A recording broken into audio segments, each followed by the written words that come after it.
Free units in Dragon Ball Legends used to be something to get hyped for. So what happened?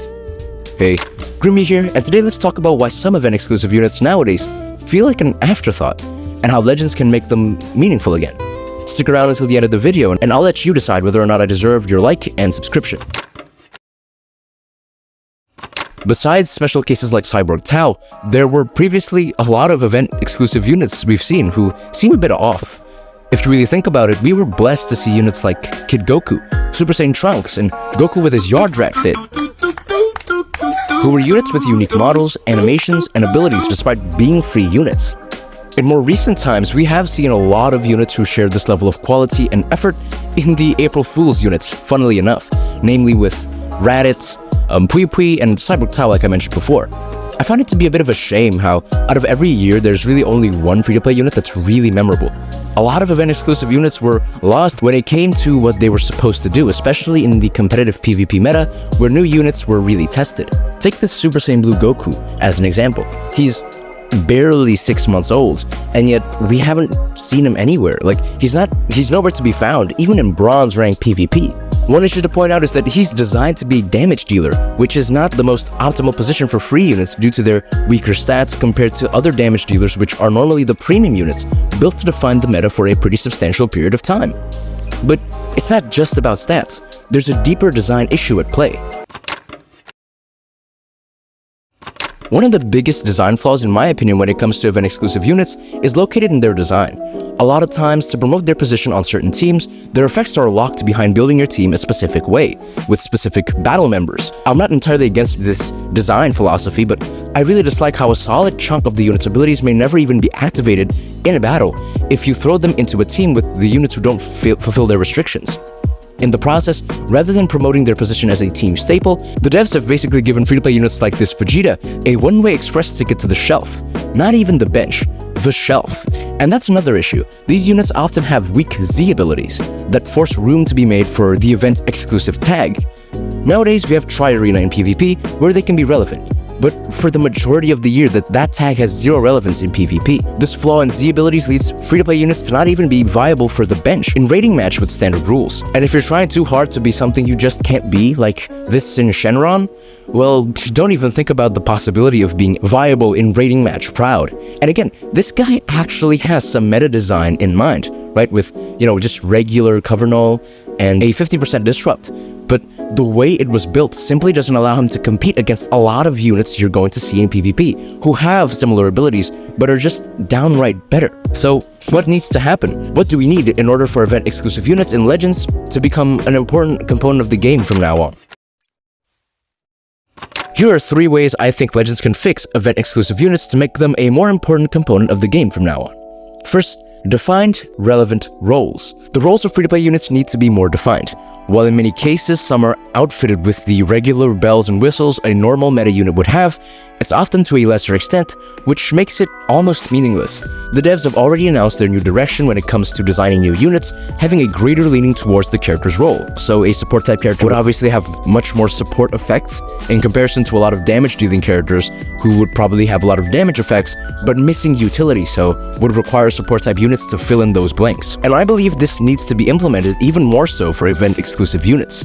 Defense-type free-to-play units should have 1% sparking level defense at 14 stars, but also with relatively lower attack stats to make them balanced. They're the only free-to-play units who deserve 50% disrupt effects that give off healing, and they should have many ways to build up their damage guard with everything they do, something that we don't really see with Krillin, even though he does have healing.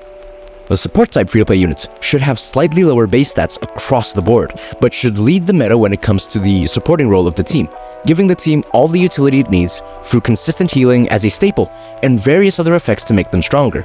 A few examples that I don't think I've ever seen before in the actual game: giving a Dragon Ball whenever any ally uses their special move, with a limit of 2 times per match, or providing all allies with combo break nullification as a death buff. The devs shouldn't hold back with how powerful the utility effects a support type event exclusive unit should have, so long as they balance it out with meta units who are in some ways missing this level of utility. So this obviously has something to do with tags like Daima, where a lot of the damage dealing units actually have their own utility effects, to the point where support types just make them even more annoying, and in many ways it doesn't become a role-playing game because certain characters just become all-rounders and they can fulfill all roles. I think in order for event-exclusive units to really thrive, the units that they're supposed to be partnered up with should be missing certain effects, support effects, defensive effects, just so that when they're a defense type or support type, they can essentially fill in the blanks for those meta units, and they can synergize really well. The devs should also avoid making melee and range type free-to-play units unless they want to make them to be used for some more specific content, which I'll discuss later. Second, team synergy, not team restriction. The need to make restrictions for a free-to-play unit's effects actively drag them down. In order to make them relevant through team synergy, I think it would be great if having specific allies enhanced their effects rather than dictate whether or not they will activate at all.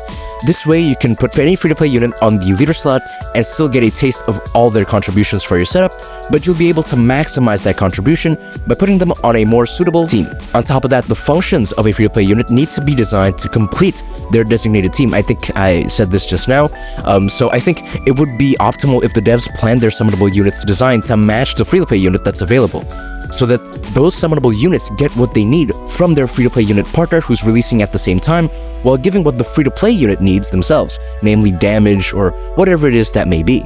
Furthermore, I think free-to-play units need to have a value beyond PvP, and it's definitely a more unique idea for me though. Specifically, it would be to strengthen their presence in PvE content. Considering that they'll be outcompeted most of the time by premium units in PvP, they could instead be given massive, really big stat buffs for game modes like co-op, raids, full power battle, Battle Gauntlet, and even other regular stage-based events, to the point where rocking them on your team would actually make clearing those events much easier than using LFs or Ultras. It would also be dope if event-exclusive units were required for a daily farming event of some kind with the map format. That way, even damage-dealing melee and range-type units will have a place where they could see more play than the premium summonable units. All of that brings us to what Legends needs to remember. Just because a unit is free doesn't mean they should be made to be forgettable or even downright useless. The events to farm free-to-play units are free to be accessed by anyone, and it's one of the things that can really engage all players, not just the whales, or the big spenders, or the gambling addicts. Just look at Golden Frieza, the most recent free-to-play unit. I think he's a great example of some of the points in this video executed well in some parts, while also having the flaws I mentioned previously. And like with the restrictions, right, that stop him from even having death buffs in the first place. But at least you can see it as a proper step in the right direction. I think free units have the potential to become a truly important part of the game, if they were designed correctly and the game was adjusted to better support their existence. To put it simply, free units can shine, so long as they're given the chance. But do you think event-exclusive units deserve the adjustments and treatment I mentioned in this video? Let me know your ideas and what unit you'd love to see get this treatment in the comments section down below. And yeah, I think that's gonna do it for this video. Bye, thanks for watching, never stay perfect, always get better. Peace.